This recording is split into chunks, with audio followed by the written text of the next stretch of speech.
वनगणी ठाणे जिल्ह्यातील एक मोठे शहर असून ऐतिहासिक सांस्कृतिकदृष्ट्या लाभलेले फार स्वच्छ सुंदर शहर आहे मित्रांनो। इथले लोक देखील छान आणि मनमिळाऊ आहे। जर तुम्ही वनगणीमधून असाल तर चॅनलला लाईक शेअर सबस्क्राईब सपोर्ट केल्याशिवाय जा नको, जेणेकरून पार्ट 2 मध्ये मदत होईल प्रत्येक मित्रमंडळी नातेवाईकापर्यंत आणि वनगणी वाफ्यापर्यंत देखील जास्तीत जास्त प्रमाणात व्हिडिओ शेअर करा। आणि तुम्ही वनगणीमधून कुठून आहे देखील मला कमेंट सेक्शनमध्ये कळवा। चला तर व्हिडिओला सुरुवात करूया। त्या अगोदर ठाणे जिल्ह्यातले बाकी शहरातील देखील व्हिडिओ आपण या चॅनलवर बनवलेले आहेत, हे देखील तुम्ही चेकआउट करू शकता। वनगणी ते ठाणे मात्र 48 किलोमीटर अंतरावर आहे मित्रांनो। इथे जाण्याकरिता बसेस सेवा सुद्धा उपलब्ध आहे। इथला झरा बघू शकता, धबधबा।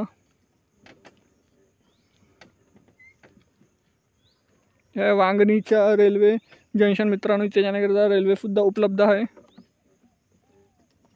ह्या वानगणीच्या नकाशा वानगणीच्या पार्ट 2 साठी चॅनलला लाईक शेअर सबस्क्राईब सपोर्ट जास्तीत जास्त करा, जेणेकरून पार्ट 2 ने मदत होईल। भेटूया नेक्स्ट व्हिडिओमध्ये। धन्यवाद। जय हिंद, जय महाराष्ट्र।